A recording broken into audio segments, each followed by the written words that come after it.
Okay, so bago tayo magsimula class, pakitayo muna ang lahat para sa ating panilang panalangin.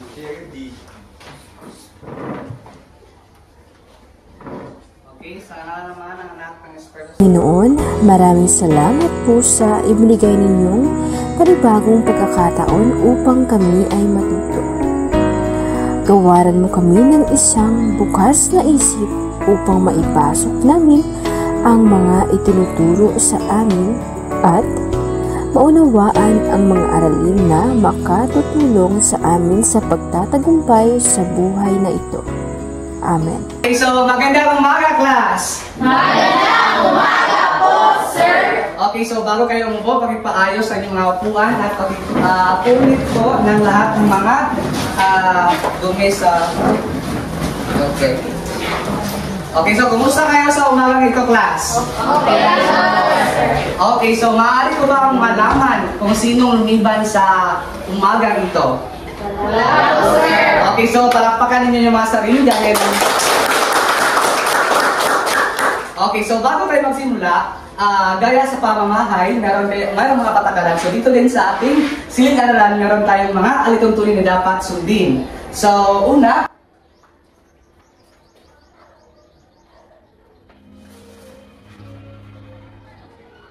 okay, so pakibasa sa lahat ng mga lalaki.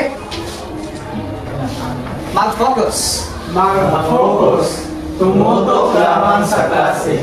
Iwasan ang paglalaro o paggawa ng mga bagay na hindi naayon sa klase.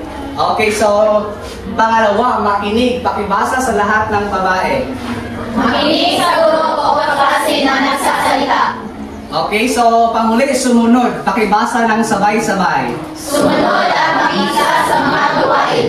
Okay, so mayroon ba mga karagdagan ukol sa ating alituntunin sa umagang ito, class? Wala na po, sir. Okay, so tandaan ninyo ang ating alituntunin upang maging maayos at maging mahusay ang daloy ng ating klase. Naintindihan ba? Thank you, sir. Okay, so ang hina naman, so meron ako nito. Okay, pag sinabi kong class, sabi niyo sir. Class? Sir. Class? Sir. Okay, battery level check na kung meron pa ba kayong mga area dyan. Okay, ganito lang. 1, 2, 3, 1, 2, 3, check na check. Okay, go. Battery level check. 1, 2, 3, check na check. Okay, so ngayon, sinong nakaalala sa ating nakaraang leksyon? Miss Buhayan. Okay, ang patungkol po ito sa pandiwa, sir. Okay, so patungkol sa pandiwa. Ano pa? Ano nga ulit ang pandiwa? Nano? Ang mandiwa po sir ay ito ay patungkol sa kilos. Okay, so bigyan natin sila ng mahusay magaling class. Alam niyo ba yun? Okay, galing na po. 1, 2, 3, 1, 2, 3, mahusay, magaling. Igiling-giling mo. Okay, sama-sama tayo. 1, 2, 3, mahusay, magaling. Igiling-giling mo. Okay, so bago ang lahat, meron akong talaan ng puntos dito na kung saan dito ninyo ilalagay ang mga medalya na inyong makukuha. So, ang gintong medalya ay nagkakahalaga po ng 5 puntos at pilak na medalya naman ay nagkakahalagang 3 puntos. Naintindihan ba? Yes, sir. Okay, so upang mas madali dito ng unang hanay, pangalawang hanay, pangatlong hanay. Ngunit isang representante bawat hanay. Okay, punta dito sa harap. Okay, so pili kayo kung saan anong pangkat ang makukuha ninyo. Okay, so balik na sa upuan. Okay, nakita ninyo sa inyong mga kagrupo kung anong nakukuha ninyo. Pangkat 3. Okay, sino nakakuha ng pangkat 1? Okay, magbigay ko kayo ng ubiyak. 1, 2, 3, 1, 2, 3, 2, 1. Okay, yun na ang group 1. Ano ba itong pangkat 2? Sino nakakuha ng pangkat 1, 2, 3, go. Okay.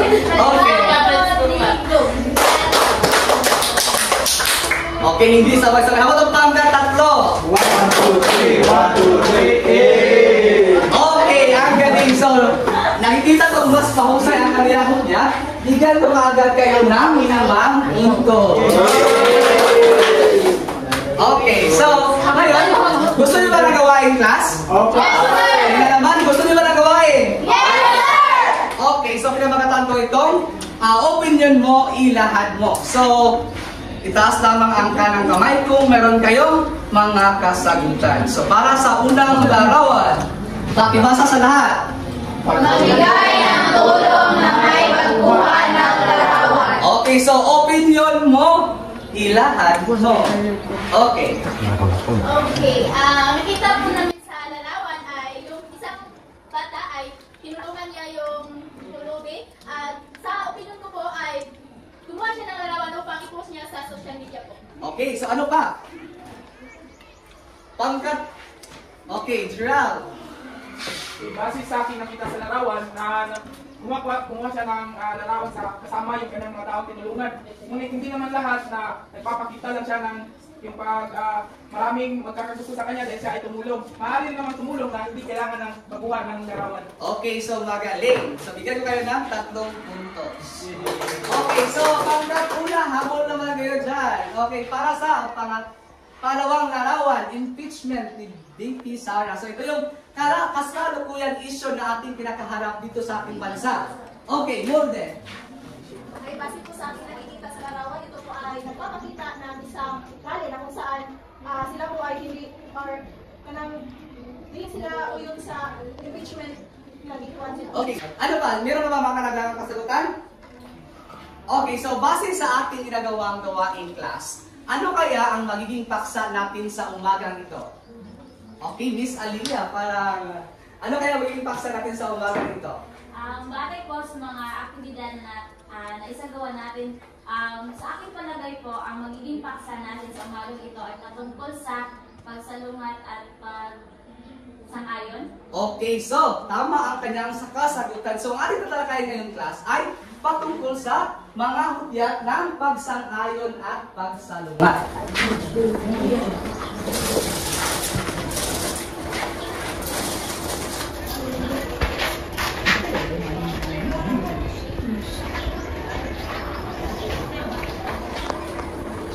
Okay, so meron bang mga ideya patungkol sa topic na ito or sa paksang ito, mga hudyat ng pagsang-ayon at pagsalungat?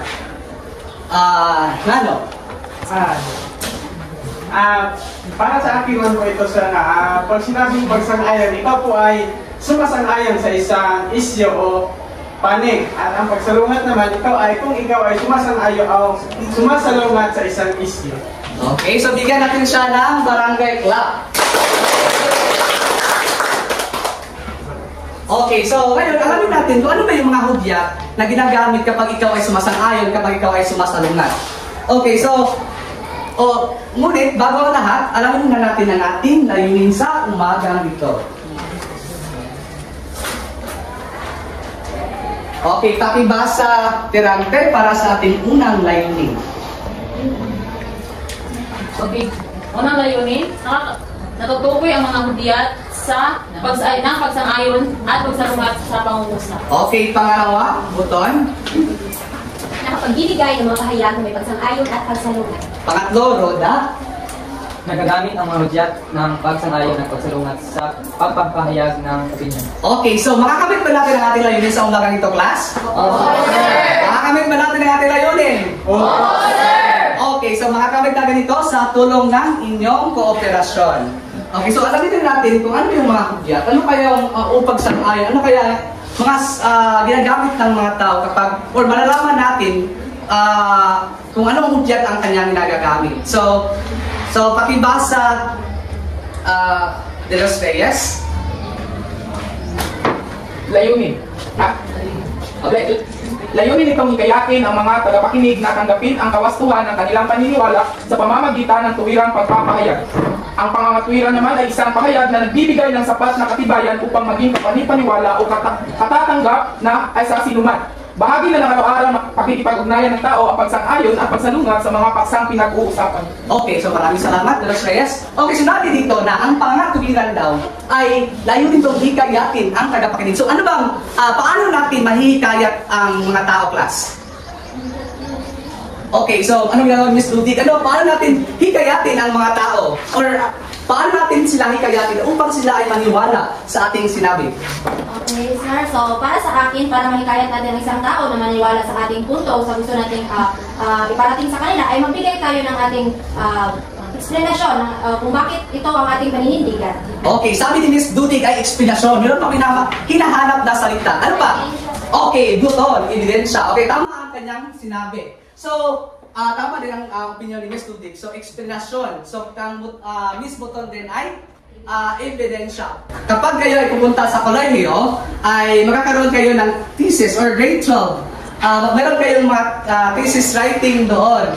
So, magagamit niyo kapag maging balido ang inyong pahayag, dapat may ebidensya kayo. Naintindihan ba? So, at tandaan lang ninyo na hindi lahat ng detalye o mensahe ng pahayag ng kausap ay sinasang-ayunan o tinututulan. So, dapat din ninyong tingnan kung siya ba ay sang-ayon o hindi sa inyong pahayag. So, dito pag-ibasa Miss Alia. Sa paglalahad ng sariling pananaw at opinyon sa anyong pasulat, mahalagang malaman ang mga salitang magbibigay ng hidayat ng iyong pagsang-ayon o pagsalungat sa puntong iyong nabasa o nakatunggan. Okay, so dito, kapag kayo ay magpapahayag, malalaman din ninyo kasi paano ba yung malalaman kung ang isang tao ay sumasang-ayon at sumasalungat sa inyong opinyon? Miss Mabala. Malalaman natin kung ang isang tao ay sumasang-ayon o sumasalungat sa ating opinyon kung halimbawa, si Muhani, may sinabi ako sa kanya na sinang-ayunan niya yun na halimbawa sinabi niya na oo, tama ka dyan. At kung sumasalungat naman, masasabi natin sumasalungat siya, masasabi natin iyon kapag mayroon siyang ibang ideya o di kaya hindi niya gusto ang aking sinabi. Okay, so, magaling. Bigyan natin siya ng 3 minutos. Okay, so malalaman din ninyo kapag ang isang tao ay sumasang-ayon at sumasalungat sa pamamagitan ng galaw ng katawan. So, di ba kapag tayo ay sang-ayon, di ba meron tayong minsan tayo ay tatango or iiling. Ano ba yung sabihin ng pag-iling? Pagsalungat. Okay, pagsalungat. How about pagtango? Pagsangayon. Okay, so di ba? So, malalaman din natin sa galaw ng katawan. So ngayon, meron tayong tinatawag na mga hudyat ng salitang sumasang-ayon.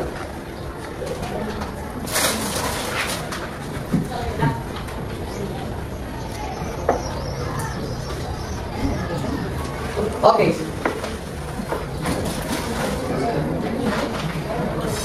Okay, pakibasa. Mohani. Salitang sumasang-ayon, nagbubugat ito ng pagpapayag o pagpaning sa isang pananaw o punto. Karaniwang ginagamit ang mga salitang oo, opo, totoo, tunay, talaga, tama, di kapag kauri nito. Okay, so dito naman sa salitang sumasang-ayon, tandaan na lamang ninyo na kapag isang tao ay sumasang-ayon sa inyong pahayag, ito yung kadalasan ginagamit parang tama, opo, oo, totoo at tunay. So meron pa ibang mga kauri nito kapag ang isang tao ay sumasang-ayon sa inyong pahayag. Okay, so pangalawa, ito yung mga halimbawa ng pakibasa sa lahat. Sa una, Totoo nga nakakabahala ang COVID-19. pangalawa, Tunay na nakapagsasabi ang mga Pilipino. pangatlo, Tama lamang na huwag lumabas ng bahay sa panahon ngayong may pandemya. okay, so si Miss Lumpo, maaari ka bang gumawa ng isang pangungusap na kakikitaan ng salitang sumasang-ayon or pagsang-ayon?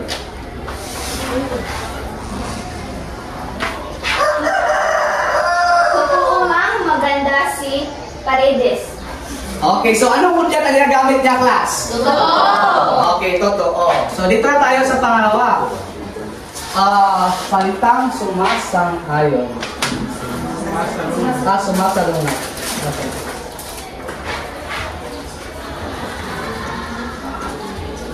Okay, so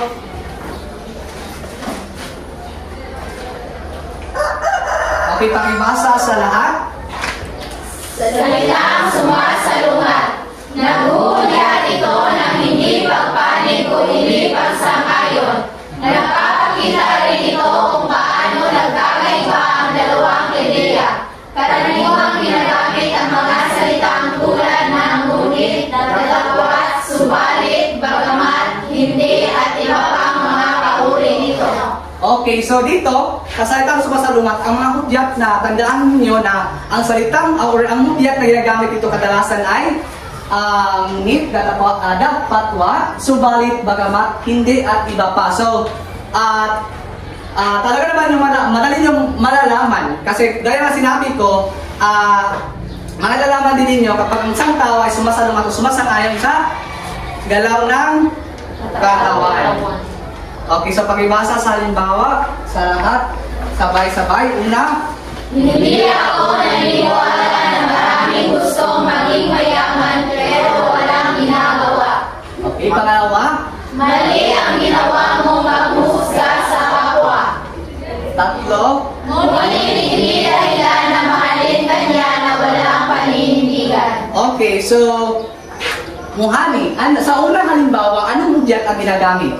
Ang hudyat na sumasalungat po na ginamit po, sir, is hindi. Okay, so hindi. How about sa pangalawa, Roda?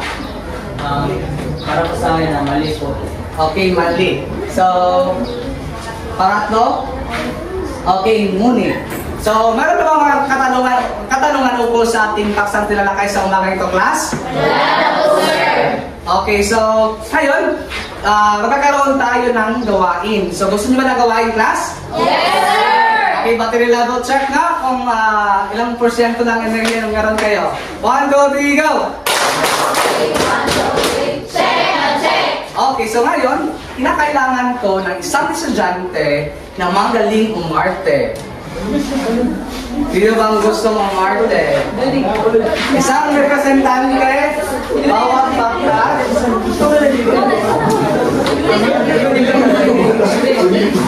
Okay, so isang representante, bawat pangkat. Okay, bakit wala? Di ba niyo gusto ng puntos? Okay, so ito. Okay, so punta ka dito, Miss Alia. Okay, so makinig kayo dito. Okay, so dito, so ay malungkot at tatawa at magalit ito ha. So malungkot, saya na po ha. Tatawa at ikaw ay galit. Okay, so sila ako kayo sinukuhan. Okay, so ang gawain ito ay pinamagatan kong lights, camera, action. Okay, pakibasa sa panuto sa lahat, sabay-sabay. Bawat ay pili ng isang representante na siyang babasa ng pangungusap gamit ang napiling emosyon. Pagkatapos, tuburin ang bawat pangkat kung ang pangungusap ay nagpapakita ng pagsang-ayon o pagsalungat. Okay, so ngayon, tapos na kong nakapili ng isang representante nyo bawat pangkat. So, ang gagawin nyo, sasagot kayo. So, 3 items po ito. Bigyan ko kayo na, may papel ba kayo dyan?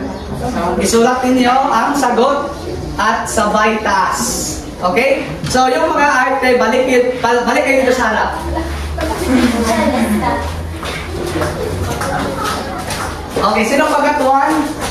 Okay, ikaw po ang mauna. So, doon ka para makita mo ang iyong script.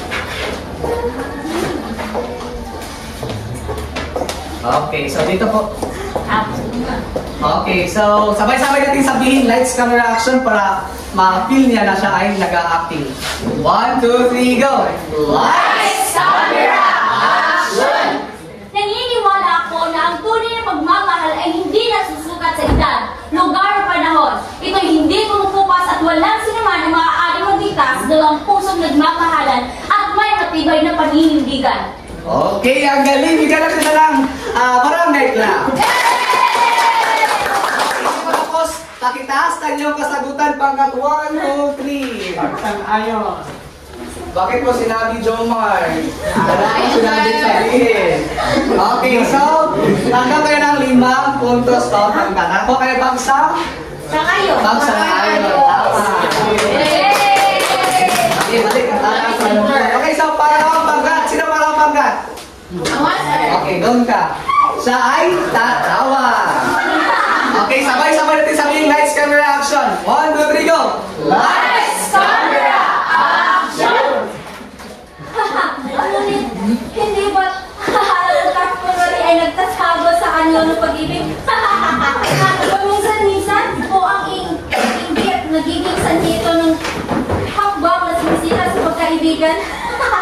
Okay, so, pangkat 1, 2, 3, taas ang iyong mga kasagutan. Ano ko? Pagsalungat! Bakit pagsalungat? Okay, ngunit hindi. Okay, so bigyan kayo ng 5 puntos. Ang gagaling ng bawat. Okay, 5 puntos. Okay, dito na tayo sa panghuli. Nagbigay din ako ng 8 puntos. Sinong magaling umacting ha? Pipili rin ako. Okay, doon. Dito ka po. Okay, sabay-sabay natin sabihin. Lights, camera, action, go!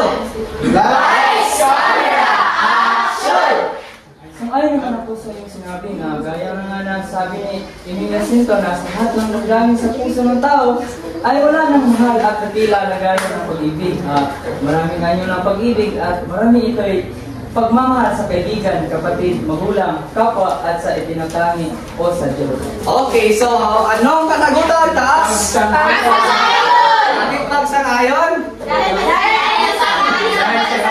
Sang-ayon. Okay, so magamit lang udyat na sang-ayon. Okay, so pipili na ako ng pipili ako ng isang representante na gumaling umacting. So, nakikita ko naman, so lahat ay magaling. Ngunit bigyan ko ng 8 puntos si ang pangkat una. Okay, so 5 puntos para sa iyo. Okay, gusto niyo ba ng gawain? Yes, sir! Okay, so dito, ito yung individual na gawain. So, taasan ka ng kamay kung kayo ay sasagot. Okay, pakibasa sa kanuto. Sumunod na pahayag. Dito natin, ito yung individual. So, kung sino yung maswerte na mapipili dito, siya ang sasagot at makuha rin ng puntos. Handa na ba lahat? Yes, sir! Battery level check na?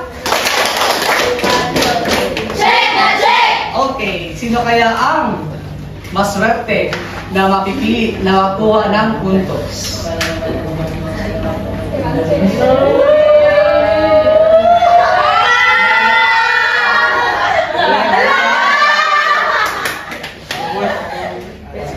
Okay, may rayo. So, ang iyong idagdagan mo ang salitang lubos ako. Lubos akong naniniwala na madali lamang ang aking paksa ngayon kung lahat ay nakikinig. Okay.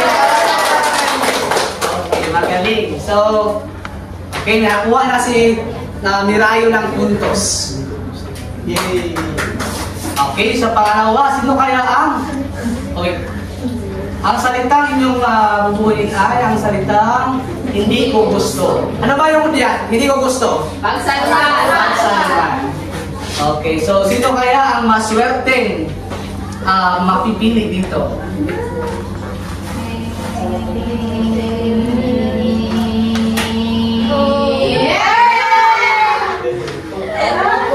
Okay, Dilos Reyes. Lubos ko. Hindi ko gusto. Hindi ko gusto. Okay, so hindi ko gusto. Hindi ko gusto ang mga sinabi ng isang House of Representative na si Franz Castro na isang kriminal si Duterte dahil si Franz Castro ay isa ring kriminal sa child trafficking. Okay. Ang maswerteng napipili ay si...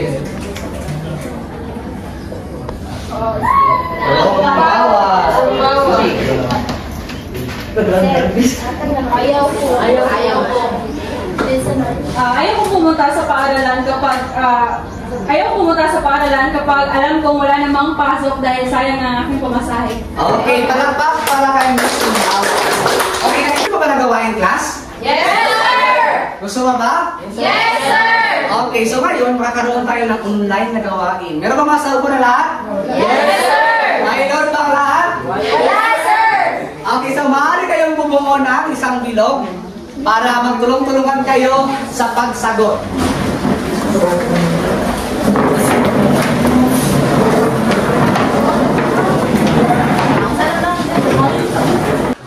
Okay, ngayon, handa na bang lahat?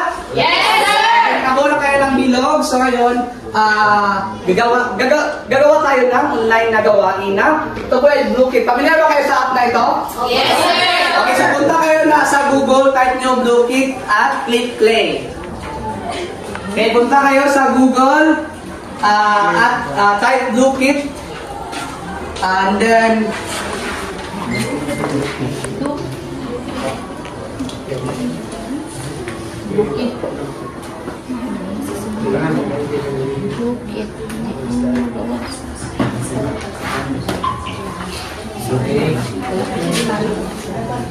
ang code po ay 4625854.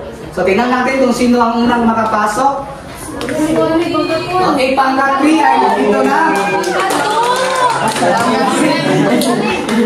Pangkat 2 ay dito na rin. Pangkat 1. So, tayo ay magsisimula na. So, tandaan na ang ilalagay na sagot ay pagsanayin at pagsalumak sa nakakaps lahat.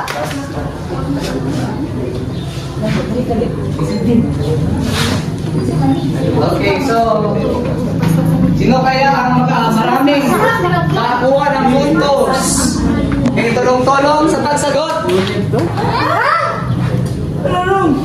Tulong-tulong sa pagsagot. Wala pa nakakuha ng mga gold bar. Oh, meron ng mga one. Tingnan nila kung wala sila ng 100 gold bar. Yay! Okay, so maaari din nila nakauwi na nilang gold bar.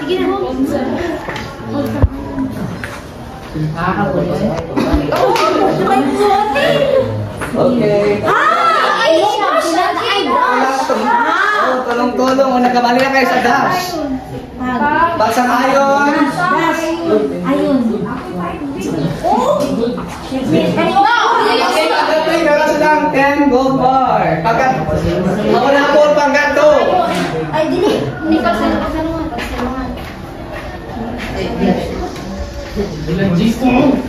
Tarungin mo. Okay, meron. Stop. Okay, so tingnan nyo ang oras. 48 minutes and seconds na.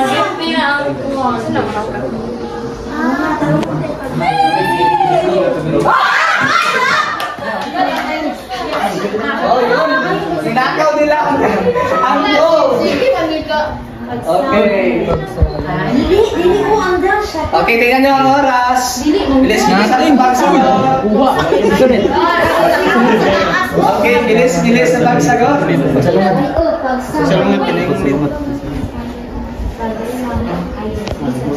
Okay, wow! Pangkat ulan. Meron siya 189 gold bar. Oh. Nakuha na lahat ng gold bar. Okay, so 4, 3, 2, 1. Sama niya ang mo eh. Okay, final standing ang pangkat 3. Una! Okay, balik sa upuan.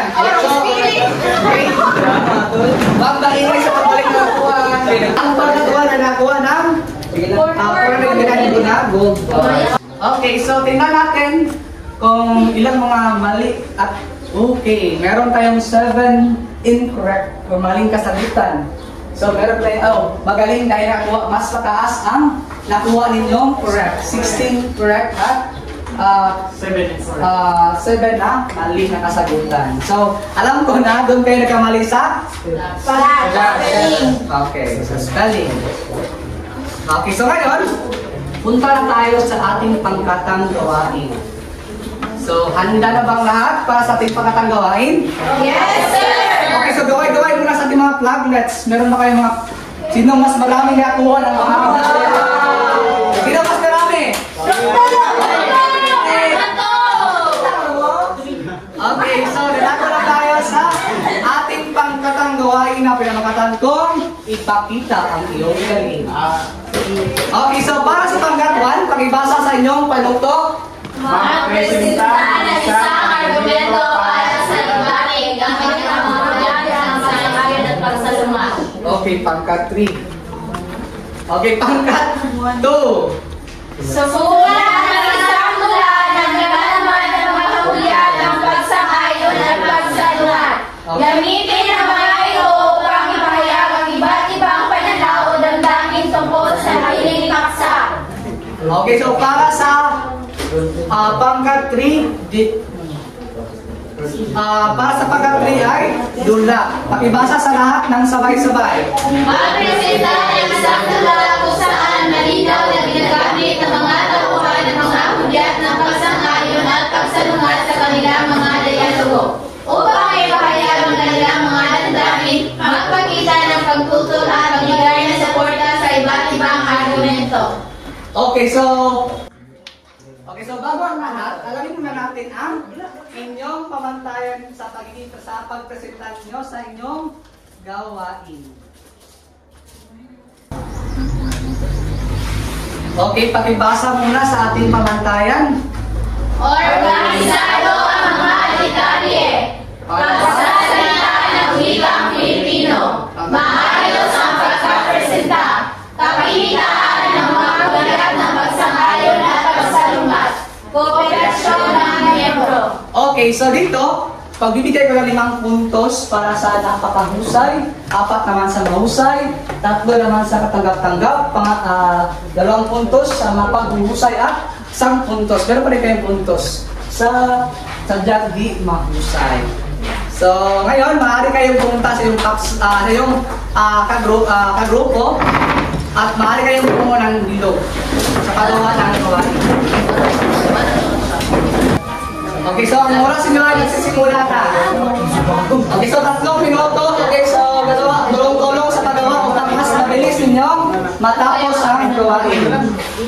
Yung ginawang gawain. So 1 minuto na naman po. 1, 2, 3, go.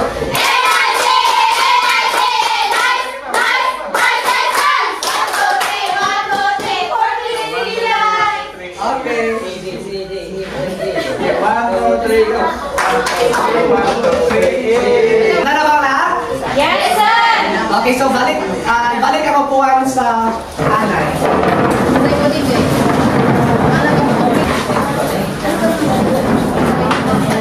Okay, so ating tutunghayan ang pangkat 3, ang debate na pili niyo, no? So kayo ang mauna. Okay, so punta kayo sa harapan. Maaari din kayo magpapakita ng yes.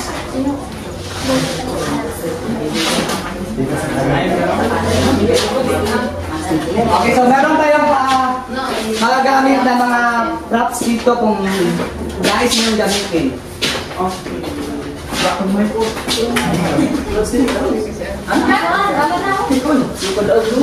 Yan. Okay, so magandang umaga sa lahat. So ang aming pong nabunot bilang pangkat 3, aming gagawin ay patungkol sa debate. So ang debate po namin gagawin ay may paksang maaari bang gumamit ng cellphone sa loob ng klase, at ito ang sang-ayon, panid ng sang-ayon, at ito ang panid ng hindi sang-ayon. So para sa sang-ayon natin pakinggan ang si Ginoong Mirayo sa kanyang unang salita. Magandang umaga sa lahat. Magpapakilala muna ako. Ako nga pala si Professor Mirayo. Ako ay nasa panig ng sang-ayon. So sang-ayon ako sa paggamit ng cellphone sa loob ng klase dahil bilang bahagi sa paghubog ng kakayahan sa 21 siglo o 21st century skills na dapat ang mga mag-aaral ay matutong gumamit ng bagong teknolohiya sa paghubog ng kanilang kaalaman. So bagamat ito ay mayroong negatibong epekto, ngunit ating makikita na mas nagiging malikhain ng mga mag-aaral kung sila ay gumagamit ng mga bagong teknolohiya. Ito ay naaayon sa mga makabago ring kaalaman na lumalabas sa ating mundo. Okay, para sa panig, hindi sumasang-ayon, pakinggan Okay, magandang umaga sa inyo lahat. Ako naman ay di sang-ayon sa kanyang mga sinasabi dahil ang paggamit ng cellphone sa loob ng ating klase ay nakakawala sa focus ng isang mag-aaral na kung saan mas mabuti sana kung ang mag-aaral ay nakikinig at hindi gumagamit ng cellphone dahil sabi nga nila mas natututo ang mag-aaral kung sa aktual na nakikita o na naririnig nila isang konteksto o kaalaman para sa magawa nila sa kanilang sarili. Ako ay sang-ayon dahil sa paggamit ng cellphone tuwing sa talakayan ay mas nagiging engaging iyong pagtuturo kasi kapag ikaw ay gumagamit ng cellphone ay maaari mong makita o makuha ang mga impormasyon na nais mong makita. Gagamit ka lang ng Google o ano pang online na website na kung saan ay maaari ka matuto ng mga bagong kaalaman at kung ikaw may mga hindi naintindihan ay maaari kang mag-research. So hindi kami sang-ayon no, sa paggamit ng cellphone sa klase sapagkat ito distraction at kawalan ng konsentrasyon na kung saan ang mga estudyante ay maaaring makalikha na pagiging tamad sapagkat hindi na kailangan pumunta sa library dahil sabi niya mabubuhay lang daw. So mapapansin natin sa mga kabataan ngayon ay lulong talaga sa pagsi-cellphone at hindi sila natututo ng mga tamang asal sapagkat sa pagkaklase hindi sila nagbibigay pansin sapagkat gumagamit ng cellphone. Kaya hindi ako sang-ayon sa paggamit ng cellphone sapagkat marami itong negatibong epekto sa ating kalusugan at sa ating pag-iisip. Sumabigat ang panig ngayon. Mga salita ninyong binitawan at matutuloy kayo nakiwan ng mabigat na salita para sa ating mga manunod. Hanggang dito lang, maraming salamat.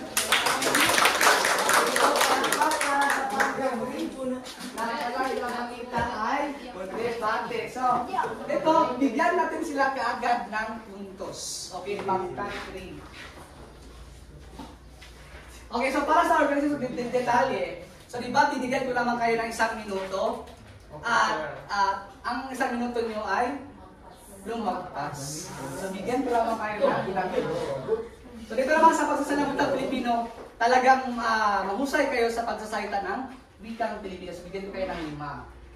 Para naman sa maayos ang pagkapresenta, sa maayos na maayos, so bigyan ko kayo ng 5. So, kita na ako yan, sa maayos. So,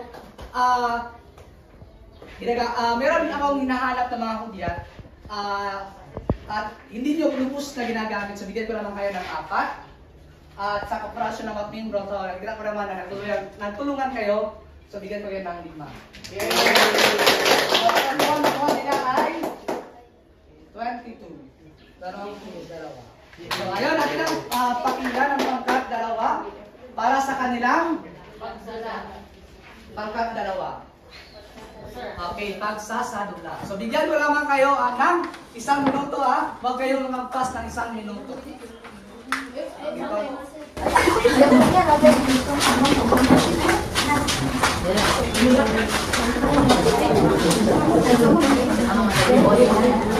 Bigyan pa kayo ng yells? Yes, sir. Okay, so ang oras nyo ay nagsisimula na. Tandaan, 1 minuto lamang sa pagpresenta ng inyong gawa. Sa loob ng isang silita na dahil may mga magkakaibigan na nag-usap-usap at ito ang kanilang pinatulusan. Okay guys, ano nga yung sunod na klase natin mamaya? Kay Mrs. Lopez. Boring naman. Sige tayo. Ano yan? Tama! Birthday nila, napunta tayo sa kanila. Punta tayo. Boring na tayo. May klase pa tayo mamaya. Huwag kayong escape. Okay, alam niyo ba na malapit na yung quarter exam natin? Mali yung decision mo. Hindi kami sangayon sa inyong desisyon, okay? Okay, sa kanan muna yung party. Aral muna tayo, okay? Okay, para sa kanilang para sa kanilang mula. Okay, so para sa yan o kayo kagad pangkat 2. Okay, so we're gonna talk about Italia. Bigyan kayo ng 4. Para sa pagsasalita ng Pilipino, 5 puntos. Para sa maayos sa pagsasalita, 5. At kakikitaan ng hudyat ng pagsang-ayon. So, nakikita kung ginagamit na bigyan ko yun ng 4. At kooperasyon ng bawat membro ay 4 din. Yay! So, kung nakuha ninyo ay? Ilan? 10. Okay, so 22 rin ang nakuha ninyo. Okay, so para sa huling pangkat, ang nakakita nila ay ang tula.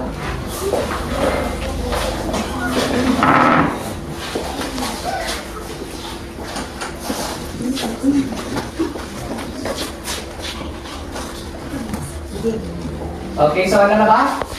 Kita na lamang na 1 minuto lamang para sa inyong ipapakita. Kami po ang unang pangkat na representa ng isang tula na kung saan ito pinamagatang pagtanggap ng tulong na may pagbuwan ng larawan. May mga taong tumutulong mula sa puso'y tunay, ngunit may ilang diing ang nais, puri makasaman. Sang-ayon ako sa pagtulong, ito'y dapat ipagpatuloy. Ngunit kung para sa kanila lamang, ito ba'y totoo busilak sa loob? Ang larawan ba'y patunay na butihang loob? O isang palabas na nais ipalaganap sa Facebook? Kung tunay ang pagtulong, bakit kailangan ipakita?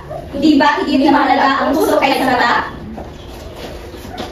Ako'y sumasang-ayon kung ito'y makakadala ng inspirasyon. Ngunit sumasalungat kung ito'y may halong edisyong personal. Dapat nating tandaan ang pagtulong ay para sa kapwa, hindi para sa nais upang maghihila sa mada. Okay, so palakpak para sa nagkapalita. Okay, so ngayon bigyan natin ang pagkakuna ng puntos. Okay, para sa organisado ang mga detalya, so bigyan ko lang kayo ng 4 dahil lumagpas kayo konti sa ating oras na binibigay. So para lang sa pagsasalita ng mga Pilipino, so ginagamit niyo ang mga Pilipino sapagkat kayo ay nagsulat ng tula sa 5. Para din naman sa mga isang pagkapresenta 5, para sa mga hudyat, talaga nakikita ko sa 5 din. At kooperasyon ng mga membro ay 5 din. So makakuha kayo ng 24 na puntos. Okay, so para sa panghuli, okay, so di ba 5 puntos ang itong medalya at 3 puntos ang pilang na medalya. So, ngayon, isa lamang ang magtotota sa lahat na nakukuha ninyong puntos. Add nyo ang nakukuha nyo sa ating pangkatanggawain na puntos. 68. Okay, add nyo. 68. So, pangkat. 68. Ilang puntos na nakuha ninyo? 55. Ilan ninyo? 68 sa sir. 68 sir. Okay, 68 sa inyo. 6 na po. 7 po. Okay, so ang pagkakato ang sila na naman naman ito. Ang pagkakato ka? Huwag kayong mag-alala kapag kayong lahat ay bibigyan ko kayo ng puntos. So ngayon, sa inyong palagay, mahalaga ba ang pagbibigay ng opinion kahit na ito ay pagsang-ayon o pagsalungat? Yes, sir. Okay, sa aking palagay po, sir, mahalaga po na sa pagbibigay ng opinion, kahit na tayo ay pagsang-ayon o pagsalungat dahil naipapabatid po natin ang nais nating ipabati sa ating mga kinakausap. Okay, so sino ba? Miss Alia, mahalaga ba na ang pagbibigay opinion kahit na ito ay pagsang-ayon o pagsalungat? Opo, napakahalaga ng pagbigay ng opinion sa ito ay So ito ay?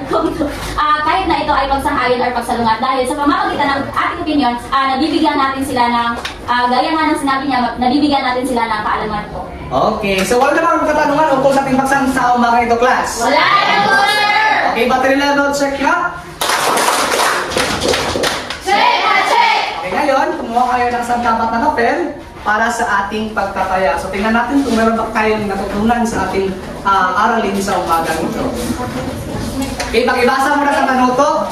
Basahin mabuti ang mga tanong at piliin ang pinakatamang sagot. Okay, so letra lamang isulat ninyo.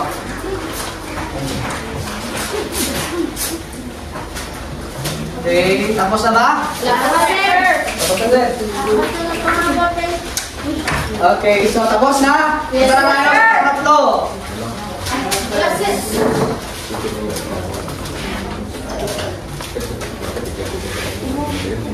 Okay, tapos na? Yes, sir. Okay, so ngayon natin sagutan. Okay, so para sa una, ano ang tawag sa pangalan na naglalahad ng katibayan upang paniwalaan? Pangangatwiran. Okay, so pangangatwiran. Ang pangalawa. Tama ba?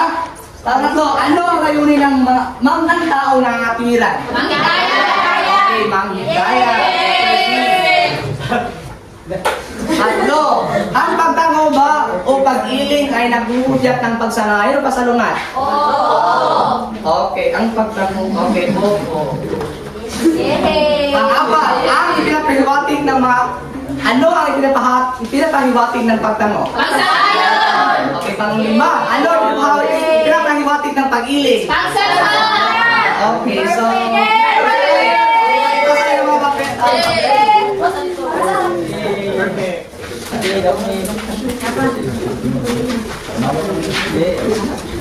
okay, so para sa inyong takdang aralin, pakibasa ng sabay-sabay. Kumpleto ang salising ng isang editorial mula sa isang diaryo o magazine. Basahin ito at bumuo ng sariling pagsang-ayon o pagsalungat sa ilahan na isyo. Linyahan ang mga hudyat na ginamit sa paglalahad. Okay, so ipasa niyo ito sa ating Google Classroom, okay? Yes, sir! Okay, so paalam grade 8. Paalam na po!